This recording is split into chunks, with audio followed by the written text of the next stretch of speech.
Phone good? All right, here we go. Me coming behind that last speaker, man, that's a powerful message. Um, so, let me see, where can I start? I'm Bobby. I'm a grateful, bottom feeding, doping, recovering addict today. Um, I'm gonna try to share, just try to pinpoint, man. Rod, I hear a lot of people say over the years, they knew that they were an addict before they picked up, whether it was a drink or a drug. Um, I think one of my main character defects is my immaturity. I learned that at a very early age, and my whole family, all my aunts, my uncles, I don't have no brothers or sisters, I was the only child. My mother, my father, addict or an alcoholic. So addiction runs rampant in my family. So where can I start?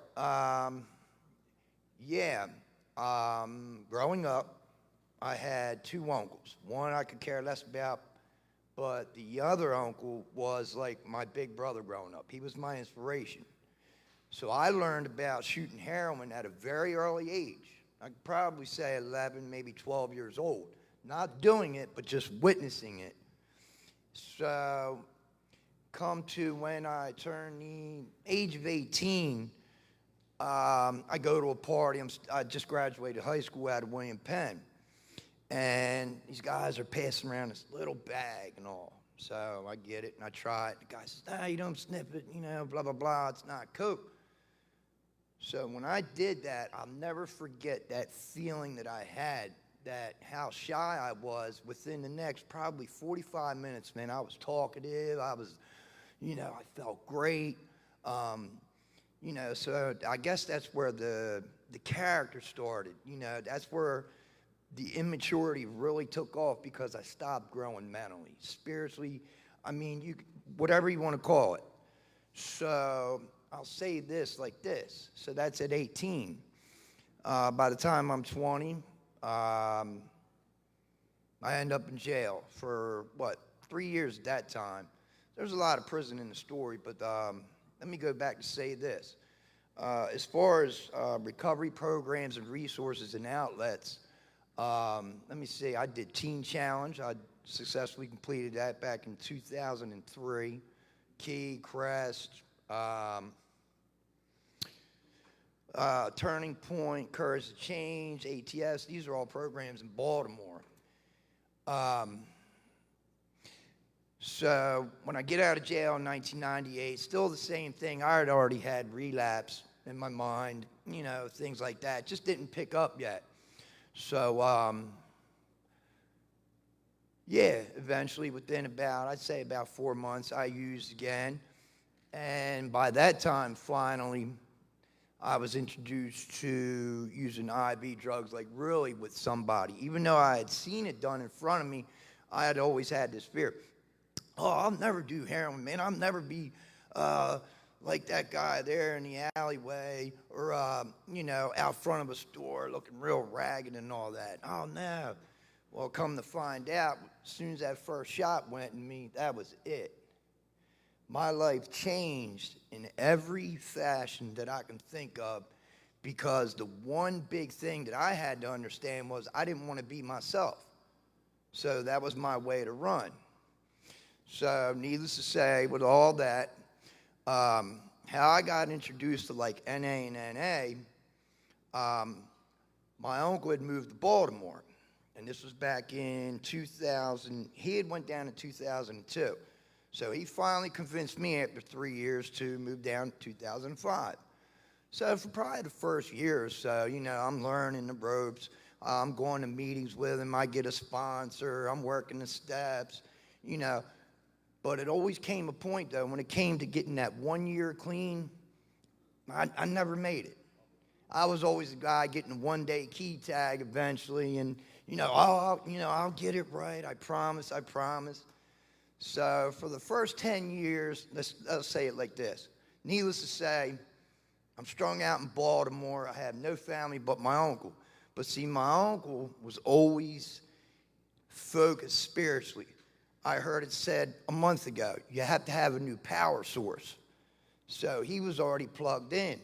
And my selfishness, my self-centeredness, you name it, my way of thinking, you know how we all are. We say, oh, we got this. Yeah, I'll get it, sure. Man, I didn't have shit. I didn't have nothing. For the last 10 years, and this is why I came back to Delaware, the only thing that I was, when you hear somebody call somebody, you say, hey, man, look at that bum right there. I was a derelict. I was a junkie in the alleyway. Wherever I laid my hat, I was a homeless bum. That's all I was. I robbed, stole from everybody. I could never keep friends, no associates, no jobs. You know how you go to work somewhere. You maybe have a job for however long you had it, because being dope sick was more important. So I was one of those addicts, traditional. Oh, well, I got to get my fix, and then I can go to work, and then life is great. Yeah, I can go pay bills. I can be responsible. Yeah, but I'm still standing on that corner, haven't had a shower in 6 months. I'm still eating out of dumpsters and trash cans, robbing old ladies, coming out of stores. What kind of life is that? But I'm successful, though. Yeah, I'm not a bum. I'm not a junkie. No, I just have a problem. No, the problem is me. So finally, after being on the streets for 10 years down there in Baltimore, I had a moment, and this is how I know it was God. This is how I could stand up here, because I'm nervous, but this is how I know for me, because all of our situations are different. Ego, the word ego, how you edge God out. I was visiting my mother. This was in 2021. I came up for 30 days on December 1st. January 3rd, 2022, she takes me back down to Baltimore. So where she drops me off at is under a bridge down there. It's 895. So I was in a house for 30 days, telling myself, yeah, I'll get clean, I'll do this. So when she drops me off, when I go to lay down at night, I can't lay down because I had a hip replacement because of my drug addiction. So the funny thing is, this is how God is so funny. He's humorous, and I know this was God talking to me, because right where I'm trying to lay down at, all of a sudden it starts raining. I have a roll of trash bags, so I take one and put it on. I take the other one and put it over me. So when I go to lay down, I still can't get comfortable. Now here's the funny part. About a half a block away is Johns Hopkins Hospital. And I just keep looking for like 5 hours. I'm sitting there saying, there's got to be something that's got to change here. I know what it is, but how do I get off the street? But I keep looking at this hospital. So finally, a power greater than myself, not me, because it wasn't me, because I knew that morning I could go to a coffee shop to where I have a friend who owns it, and I could get a couple dollars. But needless to say, finally, as I'm looking at this hospital, I said, you know what? I said, hell with it. I'm going to go. I'm going to walk in, and I hope they admit me, because right there, this is how I'm going to start my journey to get clean. So I do it. A couple hours later, boom, they admit me.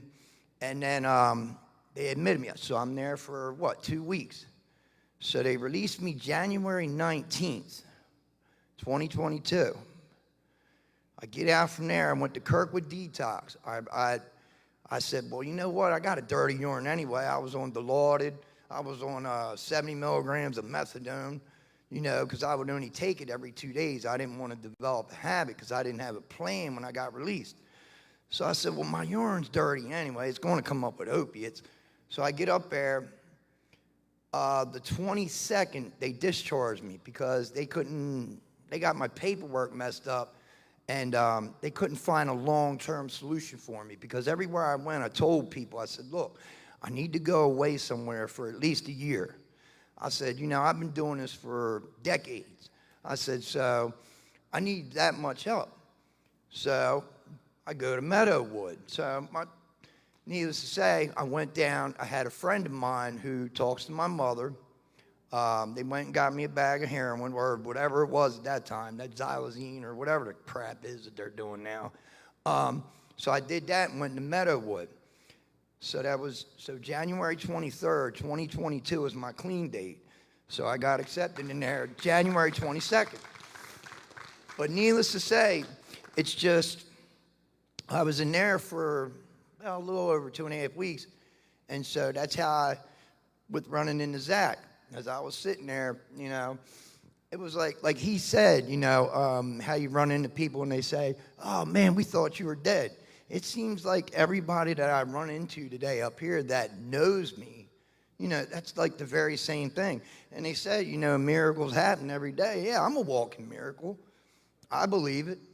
I strongly believe it. Even though I got a limp and I just had surgery on my foot, you know, I'm trying to convince the doctors, look, I'm allergic to Percocets. You don't need to give them to me.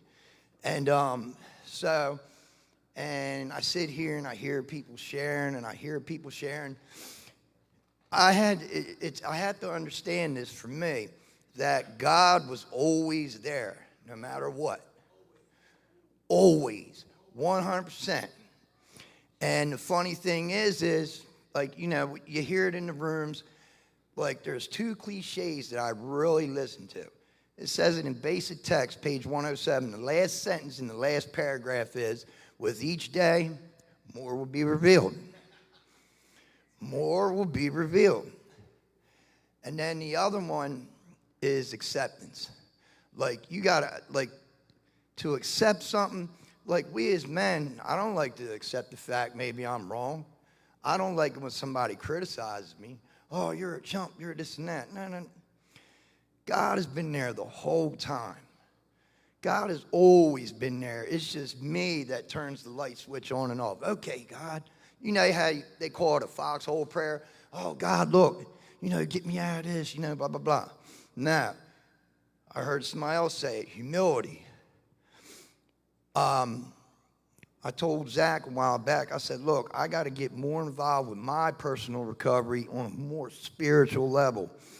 And I says, I got to come out of my shell of being home, because I can know everything, but I'm the dumbest person on the planet.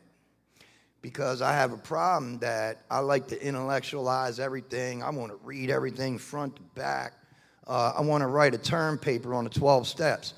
But the one thing that I do keep in the back of my mind is tradition 3. The only requirement for membership is a desire to stop using. But see, in life really is all them cliches, like one day at a time. Like for me, if you keep it simple, it's really the truth. You can only do so much in a 24-hour period. Just keep the truth simple. It's a one day at a time life. And then when you have God, you know, making the decisions for you, your life will change. I would never, I could say this, I would never think in the back of my mind, the last speaker jam I was at was, I think it was March 17th, 2009 in Baltimore City. And I only went in there to go see my uncle so I can borrow $50 to go cop.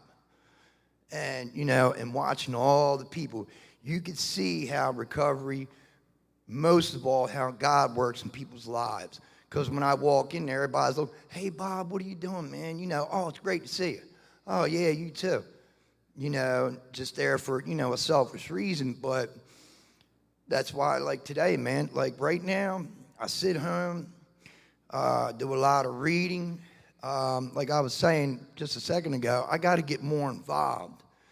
I'm not trying to sound selfish or nothing, but me isolating and sitting home, I go to meetings, but I do everything out of state. So I got to get more plugged in with resources here. You know what I mean? And I don't know. I haven't worked now for what, 4 months. I got let go from a deadbeat job down the street, but I'm not going to talk about that part of it because I got to work a step for that still. But yeah, it just, you know, when Zach offered, you know, for me to come in to speak and everything, I just really never thought that I would be in a speaker jam, just sharing my experience. I never thought that I would be sitting here talking about myself, because I'm a very good listener. I love to listen. I just never thought, like, damn, Bob, you know, you're going to get sober. I'm one of those ones too. Like, how do you live life without drugs? Or how do you live life with the drug use? So what do you got to do? It's God. It's plain and simple. Good, orderly direction. Somebody told me that in the Key program years ago. I think it was Reverend Derek Johnson. But, yeah, man, like I said, though, it's great to be here. I'm very thankful that you guys are taking time out just to listen to what I have to say. And with that, I'll keep coming back.